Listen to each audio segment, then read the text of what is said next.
Welcome back to another episode of building my own Fallout game staging in Germany, where the wall and the GDR didn't fall. And that is the keyword, as I was working on textures for signs you could find along the border in all the different occupational zones.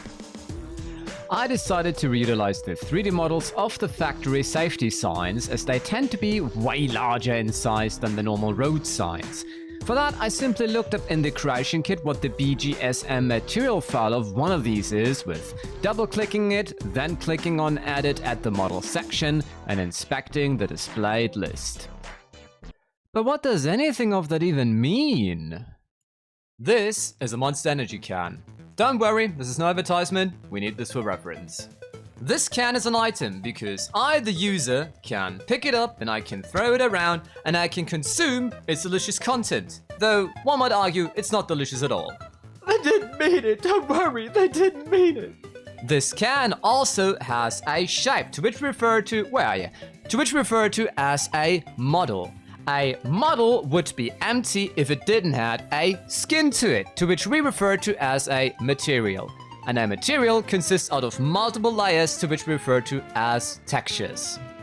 For example, the 2D graphic, so everything that is colored, is part of the diffuse map. Inspecting the can, we can see it has a very different surface, which comes down to the normal map. And we also can see the M has a very cool chromatic skin to it, which is part of the spectral map, responsible for the reflections. With the BSA browser, I exported the designated BGSM file from the Fallout 4 Materials BA2 file, to then investigate via the material editor what the precise DDS texture files are. Those then were exported via the BSA browser from the Fallout 4 Textures BA2 file. But DDS? What even is that? Just look how tiny it is. This is the fictitious cigarette pack of gory cigarettes. So I do not get into trouble with real brands. This is the diffuse map texture file, and as you can see, it contains multiple steps of downscaled copies. Just look how tiny it is. This is a generative process done by the file format DDS or also TGA to provide that you can also use raw resolution so your PC doesn't smoke up. The same goes for the normal map texture for the surface structure and the spectral map texture for the reflection. And once all the textures are there, it's time to bake. No, that's seriously what it's called. We have the 3 ingredients, we bake them into one new shiny material we can then enjoy in our video games. And that hopefully also in the full resolution. Most signs are completely handcrafted and inspiration by the real equivalents, and that high standard is something you will see often from my side in my mods. Sometimes down to the detail of altering fonts similar to the original and work on the lettering to look disturbingly close to the actual real equivalent. That intricate work costs, of course, a lot of time, but that way I can ensure it's done properly, further alterations are easier, reusing it becomes easier, and it sets a statement of skill and will. Now, just for transparency and avoidance of misunderstandings, not every single sign was made this way.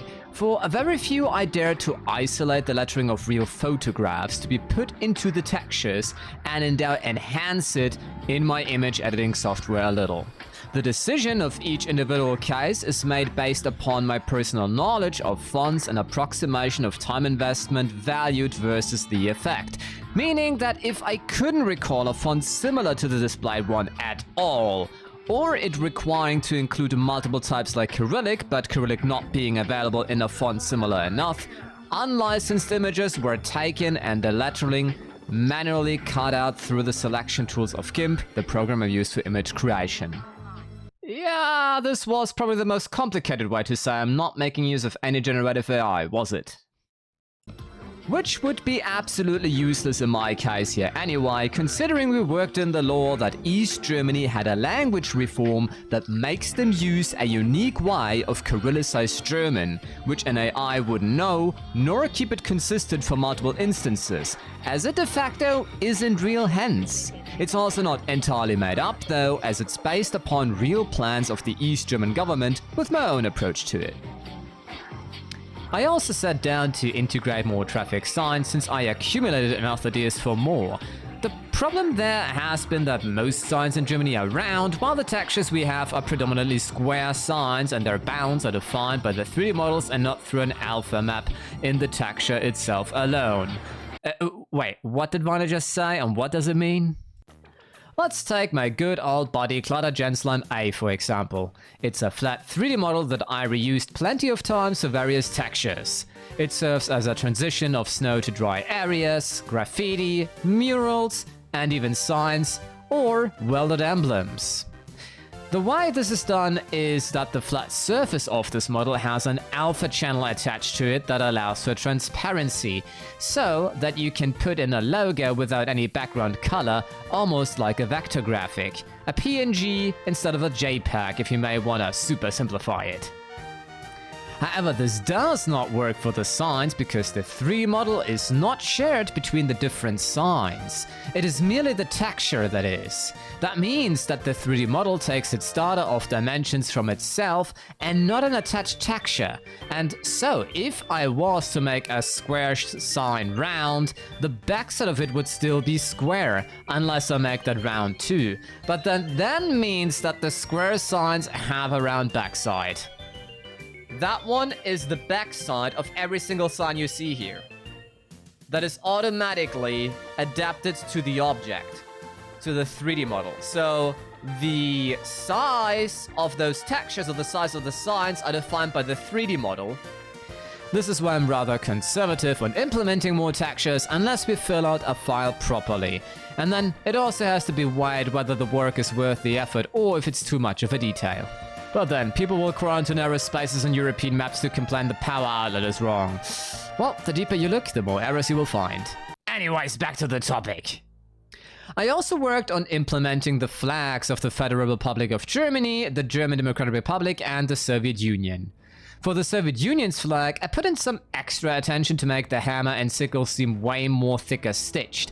The way you can do this is by applying a gradient to the desired shape, like the hammer and sickle, and then do the same in the normal map with an aggressive threshold.